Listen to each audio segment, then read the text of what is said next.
Salam sejahtera saya ucapkan kepada Ustaz dan rakan-rakan yang dikasihi sekalian. Sekarang saya akan membentangkan tugasan 2 bagi kod kursus ELMK 3103. Sebelum itu, biarkanlah saya memperkenalkan diri saya dahulu. Nama saya Tan Siujia, saya dari kelas RBTA. Soalan yang diberi adalah amalan dan nilai yang terdapat dalam pelbagai agama dan kepercayaan masyarakat di Malaysia. Malaysia merupakan sebuah negara yang unik kerana terdiri daripada berbilang kaum, agama dan bangsa. Sementara itu, setiap agama menekankan nilai, adat dan kepercayaan yang berbeza. Kepelbagaian ini telah mencerminkan kekayaan warisan budaya yang harus difahami oleh setiap lapisan masyarakat. 3 kaum utama di Malaysia iaitu kaum Melayu, Cina dan India. Walaupun Malaysia mempunyai berbagai-bagai kumpulan etnik, namun mereka tetap berusaha menjaga dan mengekalkan identiti kebudayaan masing-masing sehinggalah kini. Sehubungan dengan itu, masyarakat Malaysia mempunyai nilai moral yang tinggi kerana mereka amat menghargai kepelbagaian dan saling menghormati antara satu sama lain. Oleh hal yang demikian, kehidupan rakyat Malaysia kekal berada dalam keadaan yang aman damai dan suasana yang harmoni. Ini adalah pengenalan bagi agama dan juga kepercayaan. Agama bermaksud kepercayaan kepada kewujudan Tuhan sebagai pencipta alam. Sehubungan dengan itu, ia melibatkan anutan, keimanan dan penyembahan terhadap Tuhan. Agama merupakan perkara yang penting bagi seseorang manusia untuk menjalankan kehidupan. Selain itu, agama dikenali sebagai satu ajaran dan pegangan yang harus ada dalam diri setiap individu. Manakala bagi kepercayaan pula, menurut Kamus Dewan edisi keempat, kepercayaan adalah pengakuan dan kepastian terhadap sesuatu perkara. Manusia yang beragama mempercayai bahawa Tuhan atau suatu kekuasaan yang luar biasa akan memberikan perlindungan dan keberkatan. Terdapat beberapa jenis agama dan kepercayaan di Malaysia. Yang pertama adalah agama Islam, Buddha, Hindu, Kristian, Taoism, Konfusianisme, Animisme dan Sikhisme. Yang pertama, mari kita lihat mengenai agama Islam. Islam merupakan agama yang membawa ajaran dan cara hidup sempurna yang meliputi seluruh aspek kehidupan manusia. Kemusyawaratan agama Islam merangkumi alam, ritual keagamaan dan tata cara kehidupan manusia. Menurut Wikipedia, Muslim percaya bahawa Allah adalah Maha Pengasih, sangat berkuasa dan memimpin kemanusiaan ke jalan yang benar.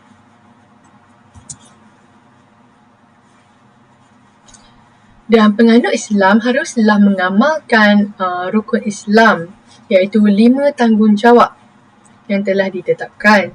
Yang pertama adalah syariat Islam, hukum pemakanan, perbankan Islam, jihad dan juga zakat. Okey, sekarang mari kita lihat kehendak soalan iaitu nilai dan juga amalan dalam agama Islam. Yang pertama adalah keimanan kepada Allah. Iman kepada Allah adalah nilai utama dan terpenting dalam umat Islam. Dan amalannya adalah Muslim akan melaksanakan solat 5 waktu sehari semalam sebagai ungkapan pengabdian kepada Allah. Mereka juga akan membaca Al-Quran dan menghayati ayat-ayatnya secara mendalam. Selain itu, mereka juga akan berdoa dan juga memohon pertolongan ataupun petunjuk dari Tuhan. Yang kedua adalah nilai keadilan. Umat Islam diajarkan supaya sentiasa bertindak secara adil dalam perlakuan seharian. Contohnya, lelaki Muslim haruslah memenuhi dan mematuhi syarat poligami. Suami yang memberi layanan yang adil kepada isteri-isterinya. Contohnya, menyediakan kediaman, giliran bermalam, musafir dan juga memberikan nafkah. Dan perkara ini telah dinyatakan dalam Al-Quran seperti yang ditunjukkan dalam slide ini.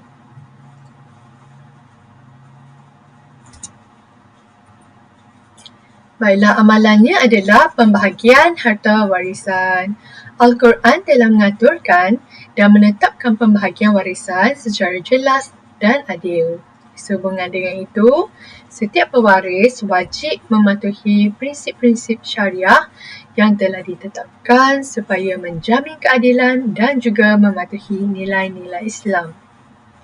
Berikut adalah terdapat 8 syarat yang perlu dipatuhi sekiranya seseorang suami Muslim ingin berpoligami. Yang ketiga adalah nilai kesederhanaan.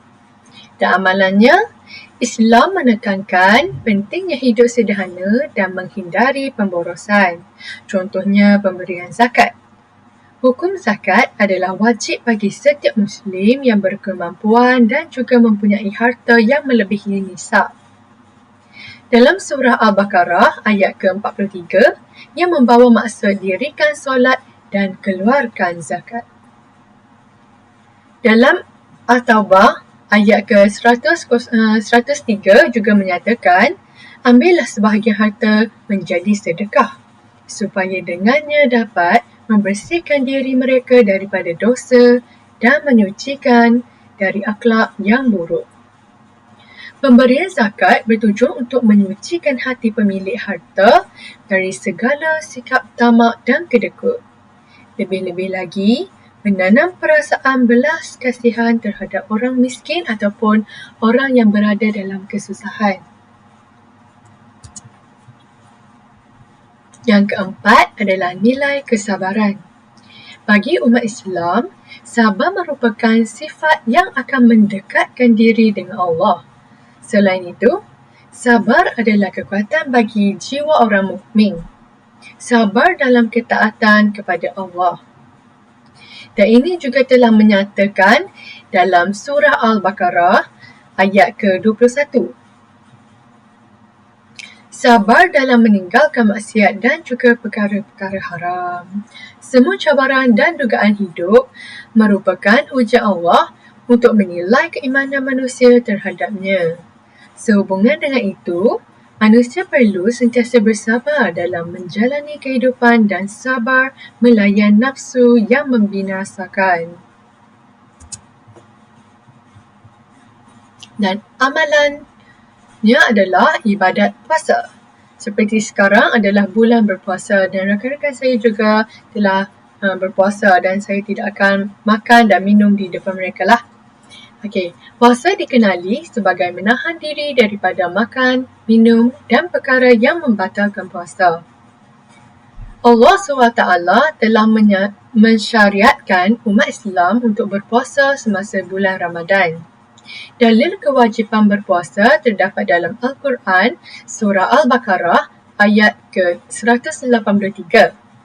Hai orang-orang beriman, diwajibkan atas kamu berpuasa sebagaimana diwajibkan atas orang-orang sebelum kamu agar kamu bertakwa.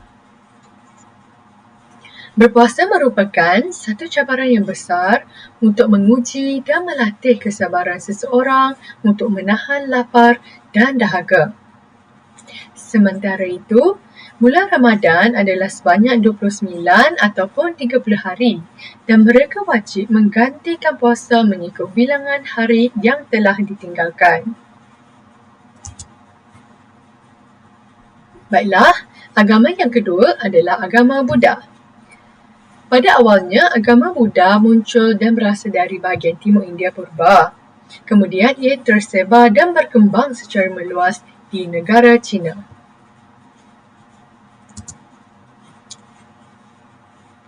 Agama Buddha bukan sahaja telah menyerap budaya tradisional Cina, malahan mempengaruhi perubahan sejarah sosial, ekonomi politik, sains, idea dan gaya hidup masyarakat. Agama Buddha secara amnya menumpukan kepada penghayatan, penyerapan dan kesucian jiwa manusia.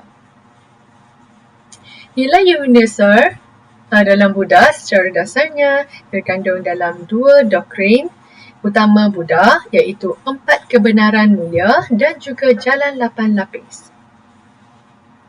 Dan penganut Buddha juga percaya bahawa ajaran agama dan menghayatinya secara mendalam dapat mengatasi kitaran hidup dan juga mati. Seterusnya ialah nilai kejujuran. Okey, dalam agama Buddha, kejujuran adalah prinsip yang terpenting dan ia merupakan asas yang perlu ada dalam diri manusia. Di sini terdapat 4 kejujuran, iaitu kejujuran boleh dihormati, boleh membuatkan anda berasa tenang, boleh mendapatkan kepercayaan dan juga boleh berkawan.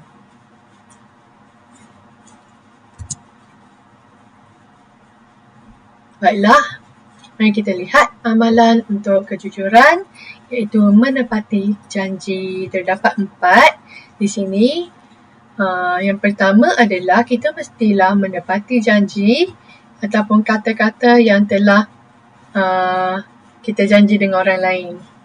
Yang kedua adalah benda, ganjaran ataupun faedah yang bukan milik kita, kita tidak boleh ambil. Yang ketiga adalah kita tidak boleh berbohong dengan orang lain. Berbohong adalah sementara sahaja, bukan sepanjang hayat. Apabila orang lain mengetahui kebenaran, ia akan menyebabkan seseorang sakit hati ataupun kita sendiri yang sakit hati. Okey, dan yang keempat adalah buat persediaan yang mencukupi sebelum peperiksaan dan mengelakkan membuat peniruan. Kerana kalau kita tipu, kita menipu, kita yang akan rugi. Okey, seterusnya nilai kasih sayang. Dalam agama Buddha, kejujuran adalah prinsip terpenting dan ia merupakan asas yang perlu ada dalam diri manusia. Contoh amalannya adalah ajaran Buddha menekankan manusia yang baik perlu menyayangi orang lain dengan ikhlas tanpa mengira identiti. Kasih sayang yang suci diajar dalam agama Buddha berdasarkan sifat ramah tamah, baik hati, belas kasihan dan simpati yang tidak terhad terhadap semua benda hidup, termasuklah tumbuh-tumbuhan, haiwan ataupun jiran kita lah.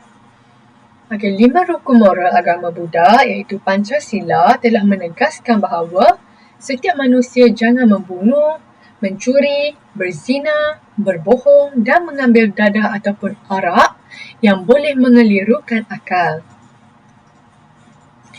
Pembunuhan ni dianggap sebagai satu perbuatan yang kejam dan tidak adil. Jadi ia melanggar ajaran agama.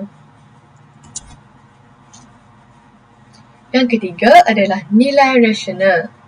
Pemikiran rasional adalah persepsi dan pemikiran seseorang individu menilai kehidupan mereka melalui sudut asas dan fakta kukuh serta boleh diterima oleh akal yang waras. Penganut Buddha perlu sentiasa berfikir sebelum bertindak berdasarkan pertimbangan yang waras. Mari kita lihat amalan. Amalan apa bagi nilai rasional? Okey, ada 2. Yang pertama adalah apabila kita berasa marah dan ingin melepaskan geram, kita mestilah berfikirkan nasihat Guru Hanshan. Kemarahan adalah api di dalam hati yang boleh membakar hutan jasa. Okey, hilang kesabaran dan tidak rasional akan menghasilkan karma buruk. Oleh itu, manusia jangan sesekali melakukan perkara mengikut emosi dan jangan terburu-buru semasa membuat satu keputusan. Apabila kita ditegur oleh orang tua, kita kena mendengar nasihat dan jangan melawan cakap. Kita juga perlu membuat pertimbangan yang waras sebelum membuat satu keputusan. Dan yang kedua adalah pemikiran yang rasional mengenai persahabatan, iaitu kita tidak boleh mengawal ataupun menentukan semua kawan-kawan suka akan kita, tapi kita boleh meletakkan batasan dan menjaga diri sendiri. Yang keempat adalah nilai kesyukuran dan berterima kasih. Agama Buddha berpegang teguh dengan nilai kesyukuran dan ia wajib diterapkan oleh setiap penganut Buddha. Kesyukuran tidak berasaskan kekayaan tetapi berasaskan kekuatan moral yang ada dalam diri seseorang. Mari kita lihat amalannya. Baiklah, iaitu melihat makanan sebagai makan dan bukan pemuas nafsu. Sebelum dan selepas makan, kita hendaklah bersyukur dan berterima kasih kepada Tuhan dahulu. Semasa makan pula, terfikir sumbangan petani yang bersusah payah untuk menanam padi dan mengelakkan pembaziran. Kita kena makan sampai licin, makan sampai habis. Tak boleh bazir. Okey, bagi agama Hindu pula. Penganut Hindu dikenali sebagai Arya dan mereka percaya dan mematuhi kitab suci dalam agama Hindu, iaitu 4 kitab utama, misalnya Rig Veda, Samaveda, Yajurveda dan Atharva Veda. Walaupun agama Hindu mempunyai banyak dewa-dewi, namun Tuhan hanyalah satu dan nama serta rupanya adalah berbeza-beza. Yang pertama, agama Hindu menekankan nilai bertanggungjawab ataupun digelar sebagai Dharma. Dharma merujuk kepada tugas ataupun kewajipan seseorang dalam kehidupan. Ia termasuklah tanggungjawab seseorang terhadap keluarga, masyarakat dan alam semula jadi. Dan amalan bagi nilai tanggungjawab adalah puja. Puja adalah satu bentuk penyembahan kepada Tuhan atau dewa dan dewi. Ini boleh dilakukan secara berseorangan ataupun bersama kawan-kawan di tempat yang suci atau perayaan keagamaan. Melakukan puja ataupun menyembah Tuhan adalah aktiviti utama dalam agama Hindu. Ia termasuklah berdoa, menyanyikan bhajan iaitu lagu kebaktian serta melakukan ritual kebaktian secara tetap. Yang kedua adalah nilai kasih sayang yang digelar sebagai ahimsa. Ahimsa adalah nilai ataupun prinsip tanpa kekerasan. Manusia tidak dibenarkan mencederakan ataupun membahayakan makhluk yang hidup di alam ini, termasuklah manusia, haiwan dan juga alam sekitar. Amalannya adalah mereka akan pilih untuk makan sayur-sayuran iaitu vegetarian, dan mereka akan mengelakkan makan daging ataupun produk haiwan. Kesannya, akibatnya adalah untuk mengurangkan kesan negatif terhadap haiwan dan juga alam sekitar. Yang keempat adalah agama Kristian. Agama Kristian adalah agama yang mempercaya bahawa wujud satu Tuhan saja dan Tuhan adalah pencipta langit dan bumi. Tuhan adalah dibentuk melalui 3 bahagian iaitu Bapa, Anak dan Roh Kudus. Agama Kristian menekankan kehidupan kematian dan kepercayaan akan kebangkitan Yesus. Penganut Kristian percaya bahawa Yesus adalah jelmaan Tuhan. Yang pertama, dalam agama Kristian telah menekankan nilai kasih sayang. Agama Kristian menitik beratkan unsur kasih sayang dan belas kasihan dengan orang sekeliling. Misalnya, kasih sayang kepada Tuhan, sesama umatnya dan juga manusia. Selain itu, penganut juga perlu mencintai Tuhan dengan sepenuh hati dan mencintai jiran seperti mencintai diri sendiri.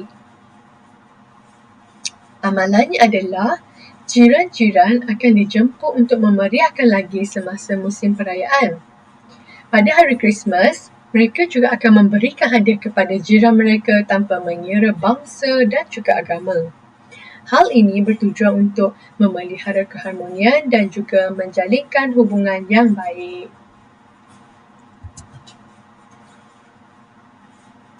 Yang kedua adalah nilai pemaaf. Agama Kristian telah mengajarkan pentingnya memaafkan orang lain seperti Tuhan memaafkan kita. Yesus pernah berkata, "Ya Bapa, ampunilah mereka sebab mereka tidak tahu apa yang mereka buat." Pengampunan tidak mengubah masa lalu, tetapi ia membesarkan masa depan. Ajaran Kristian mengajar seseorang untuk sentiasa sedar bahawa pemaafan bukan bermaksud mengabaikan keadilan, tetapi membebaskan diri daripada beban. Dan amalannya adalah yang pertama, meminta maaf kepada orang yang telah disakiti atau apabila diketahui berbuat salah. Yang kedua, memaafkan orang yang telah menyakitkan atau mengkhianati kita dan melepaskan semua dendam dan kebencian terhadap orang lain. Baiklah, seterusnya nilai harga diri. Penganut Kristian mengutamakan perkahwinan yang sah.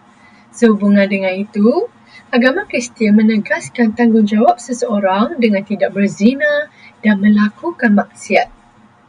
Amalan ini boleh dirujuk dalam prinsip The Ten Commandments. Pergaulan bebas adalah larangan dalam kalangan penganut Kristian. Lelaki dan perempuan yang belum kahwin tidak boleh melakukan atau menjalinkan sebarang perhubungan. Seterusnya, nilai kerajinan. Kerajinan adalah nilai yang penting dalam Alkitab ajaran Kristian. Dan amalannya adalah penganut Kristian yang rajin dalam agama Kristian akan sentiasa berdoa sama ada secara berseorangan ataupun bersama-sama penganut yang lain. Mereka akan membaca kitab dan menghayati secara mendalam tiap-tiap hari. Doa merupakan cara terhubung dengan Tuhan dan memperkuatkan iman. Selain itu, mereka juga akan menghadiri gereja untuk ibadah dan menjadikannya sebagai rutin mingguan. Iaitu setiap hari Ahad, penganut Kristian akan pergi ke church untuk berdoa ataupun menyembah Tuhannya. Penganut yang rajin akan aktif melibatkan diri dalam kegiatan amal yang dilaksanakan di gereja. Dan mereka akan pergi membantulah sekiranya ada aktiviti apa-apa pun. Dan kegiatan perbuatan ini adalah digalakkan dan bukan wajib. Baiklah, yang kelima adalah agama Sikh. Agama dan kepercayaan Sikhisme adalah gabungan antara Hindu dan Islam. Agama Sikh muncul semasa berlakunya konflik di antara penganut Islam dan Hindu. Setiap penganut Sikh haruslah mempercayai dan mengikuti kelima-lima rukun sepanjang hayatnya, iaitu seperti yang disenaraikan di dalam slide ini: kepercayaan kepada Tuhan yang satu, kepercayaan kepada guru, kepercayaan kepada Sri Guru Granth Sahib Ji, kepercayaan kepada kebebasan, serta kepercayaan kepada sistem demokrasi. Baiklah, nilai yang ditekankan adalah nilai kerajinan, iaitu penganut agama Sikh perlu mengikat rambut dari kekusutan dan membersihkan rambut dari kotoran. Mereka perlu pastikan rambut sentiasa kemas dan menutup kepalanya ketika beribadat tanpa mengira jantina. Dan yang kedua adalah nilai kejujuran. Dalam dunia perniagaan, penganut Sikh perlu jujur dalam mencari nafkah tanpa wujudnya sebarang penipuan. Misalnya, Mereka tidak menipu pelanggan dengan menjual produk yang tidak berkualiti ataupun menaikkan harga secara tidak adil dan sesuka hati. Yang ketiga adalah nilai disiplin. Agama Sikh menekankan nilai disiplin dalam pelbagai aspek kehidupan. Selain itu, nilai disiplin juga boleh dilihat melalui ajaran Guru Nanak yang menggalakkan penganutnya bermeditasi. Meditasi adalah satu bentuk latihan yang dapat memusatkan, menjernihkan dan menenangkan fikiran seseorang. Dan amalannya adalah penganut yang sering bermeditasi dapat mengawal fikiran dan perasaan diri sendiri. Mereka secara tidak langsung tidak akan menjauhi tabiat buruk seperti menghisap rokok dan dadah, meminum arak serta berjudi. Dengan amalan meditasi, disiplin diri dapat dipertingkatkan.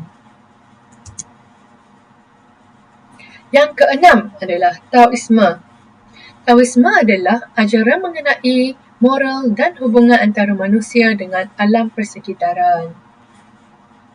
Taoisme diasaskan oleh dua tokoh falsafah yang agung, iaitu Lao Tzu dan Zhuangzi.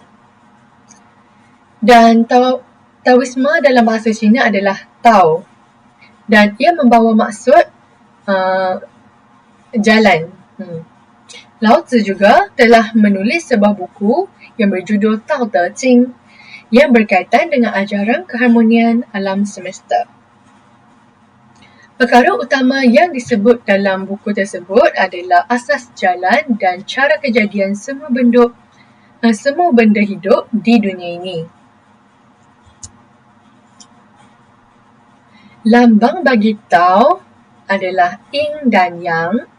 Seperti kita lihat gambar raja di sebelah kanan, iaitu yang warna hitam adalah Yin dan warna putih adalah Yang. Pada awalnya, Yin dan Yang merujuk kepada dua jenis cuaca, iaitu cerah dan juga gelap, ataupun suhu, panas dan juga sejuk. Garisan lengkung di tengah bulatan Yin dan Yang bermaksud semua fenomena di dunia ini adalah dalam keadaan yang sentiasa berubah-ubah. Yang pertama adalah nilai kesederhanaan. Kesederhanaan adalah konsep penting dalam Taoisme yang mengejar kepentingan mengurangkan keinginan duniawi dan memudahkan kehidupan. Penganut Tao juga percaya bahawa kebahagiaan sejati dan kedamaian dalaman boleh didapati melalui gaya hidup yang sederhana, bukannya terlalu gantung kepada kekayaan ataupun keinginan yang berlebihan. Yang ketujuh adalah Konfusianisme. Konfusianisme diasaskan oleh seorang tokoh beradaban Cina yang bernama Kongfuzi. Konfusianisme adalah aliran besar yang menjadi kepercayaan masyarakat Cina. Konfusianisme dikenali sebagai aliran bukan agama secara mutlak, tetapi merupakan aliran falsafah.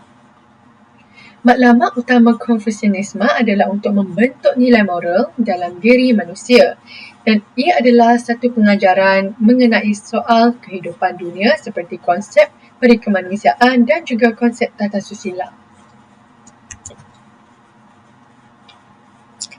Yang pertama adalah nilai kesetiaan. Kesetiaan merujuk kepada pengabdian yang tulus kepada pihak berkuasa, keluarga dan orang yang tersayang. Penganut Konfusianisme harus menunjukkan kesetiaan kepada pihak berkuasa, sama ada pemerintah, orang atasan ataupun orang tua. Mereka tidak boleh mengkhianati orang lain dan amanah yang telah diberikan. Yang ke-8 adalah animisme, adalah kepercayaan kepada makhluk halus dan semua benda hidup mempunyai roh. Agama animisme menekankan hubungan antara manusia dengan sesuatu kekuasaan yang luar biasa serta konsep hidup selepas mati. Penganut juga percaya bahawa pokok batu, kayu, gunung ganang, sungai mempunyai semangat atau kuasa yang tersendiri. Ciri-ciri animisme adalah roh berada di mana-mana sahaja dan manusia harus menghormatinya agar ia tidak mengganggu kehidupan manusia.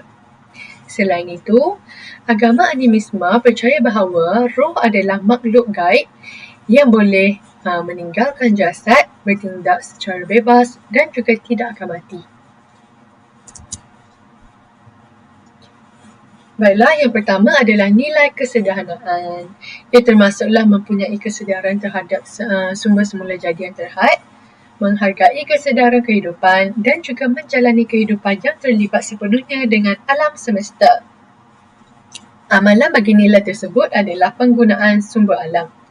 Ajaran animisme menegaskan bahawa manusia perlu menjimat dan mengelakkan pembaziran sumber alam seperti air, tanah dan juga hutan. Penganut dikehendaki menggunakan sumber alam dengan bijak dan mempertimbangkan kesannya terhadap alam sekitar dan hidupan yang lain. Yang kedua adalah nilai bertanggungjawab. Animisme menekankan bahawa semua benda hidup dan penganut perlulah mengamalkan nilai bertanggungjawab dalam mengekalkan keseimbangan ekologi, menghormati alam dan sebagainya. Amalannya adalah melindungi hidupan liar. Penganut animisme percaya dan bertanggungjawab untuk melindungi hidupan liar, termasuklah hidupan liar, haiwan liar dan tumbuh-tumbuhan. Sehubungan dengan itu, ia melibatkan tindakan pemeliharaan spesies, perlindungan habitat flora dan fauna dan juga penghormatan terhadap semua bentuk hidupan. Selain itu, penganut juga perlu mengamalkan amalan pertanian yang mampan dengan mengekalkan kesuburan tanah, mengurangkan penggunaan racun perosak dan bahan kimia yang berbahaya. Baiklah, sekarang mari kita lihat nilai hormat dan amalannya dalam setiap agama dan kepercayaan. Yang pertama adalah agama Islam. Amalan mencium tangan biasanya berlaku di antara seorang anak dengan ibu bapa, antara pelajar dengan guru ataupun di antara sepasang suami isteri. Amalan ini merupakan lambang penghormatan terhadap orang lain. Amalan menjawab salam juga amat digalakkan oleh orang Islam dan perbuatan tersebut dikira ibadat yang setaraf dengan sedekah. Memberi salam adalah sunat kifayah, manakala menjawab salam adalah fardu kifayah. Bagi agama Buddha pula, ajaran agama Buddha telah menegaskan bahawa penganut mestilah menjaga kesopanan dari segi pemakaian. Tokong dikenali sebagai tempat yang suci dan semua orang perlulah memakai pakaian yang kemas dan sopan. Pelawat dilarang memakai pakaian yang menjolok mata ataupun selipar. Selain itu, dilarang membuat bising apabila upacara sedang dijalankan. Dan Dewa Buddha juga hanya dibenarkan untuk individu menyembah ataupun membersihkan saja dan bukannya untuk bersia-sia. Dan seterusnya adalah agama Hindu. Beberapa amalan yang perlu dipatuhi sewaktu makan. Individu yang duduk bersila sebagai tanda penghormatan. Maksudnya di sini adalah individu perlu duduk sila sebagai tanda penghormatan kepada orang lain yang makan bersama-sama. Dan perbuatan ini merupakan perbuatan yang sopan. Bagi agama Kristian pula, penganut Kristian wajib mematuhi the 10 Commandments yang dikenali sebagai 10 hukum ataupun peraturan yang ditetapkan oleh ajaran Kristian. Dalam 10 hukum itu, terdapat 4 adalah kewajipan penganut terhadap Tuhan, manakala 6 lagi adalah penganut terhadap manusia. Contoh salah satu kewajipan terhadap Tuhan adalah seperti hanya menyembah satu Tuhan sahaja. Penganut Kristian wajib mematuhi 10 hukum ni sebagai tanda hormat kepada Tuhannya. Yang seterus adalah agama Sikh. Salah satu tanda hormat yang penting dalam Sikhisme adalah membiarkan rambut anda tumbuh secara semula jadi tanpa bercukur. Dan perbuatan ini dikenali sebagai cash. Cash adalah simbol pengabdian kepada ajaran guru Sikh dan dianggap sebagai manifestasi fizikal ketaatan kepada Tuhan. Bagi kepercayaan Tao pula, Taoisme menekankan penganut perlu mematuhi cara dan urutan menyembah Tuhan. Mereka perlu menjadikan ia sebagai amalan dalam kehidupan. Pertama sekali, hormat dan menyembah dengan menggunakan bilangan colok yang ditetapkan. Pastikan colok adalah sempurna dan tidak pecah semasa dinyalakan. Kemudian bertunduk dan berlutut di lantai. Selepas siap membaca doa, temukan dua belah tangan untuk menunjukkan rasa terima kasih dan hormat kepada Tuhan. Baiklah, kepercayaan Konfusianisme. Terdapat beberapa buah sekolah yang mempunyai patung Konfusius kerana Konfusius dikenali sebagai guru yang sangat terpengaruh dalam pendidikan dan pembentukan individu yang berakhlak mulia. Beliau berpengetahuan tinggi serta merupakan teladan yang baik. Oleh itu, semua pelajar hendaklah menunjuk penghormatan terhadapnya. Contohnya, membaca dan menghafal ajaran Konfusius serta menundukkan badan di hadapan patung Konfusius sebagai tanda penghormatan dan penghargaan terhadapnya. Okey, dan seterusnya adalah animisme. Penganut animisme percaya bahawa alam mempunyai ruh ataupun kehidupan. Sehubungan dengan itu, mereka akan menghormati alam sebagai makhluk hidup. Mereka perlu hormat kepada haiwan, tumbuh-tumbuhan, roh, kitara hidup, warisan serta manusia. Misalnya, penganut animisme akan melakukan upacara sebagai tanda penghormatan terhadap roh kerana mereka percaya segala benda hidup ataupun mati mempunyai roh. Okey, contohnya batu, sungai, hutan dan sebagainya. Okey, kesimpulan. Hidup mestilah berlandaskan agama dan kepercayaan. Dengan adanya agama, manusia akan mempunyai kesedaran mengenai apa yang benar, baik dan patut. Lebih-lebih lagi, mereka pandai membezakan sesuatu perkara sama ada wajib ataupun sebaliknya. Seterusnya, agama membolehkan kehidupan manusia sentiasa hidup dalam keadaan yang harmoni, tenteram dan berdisiplin.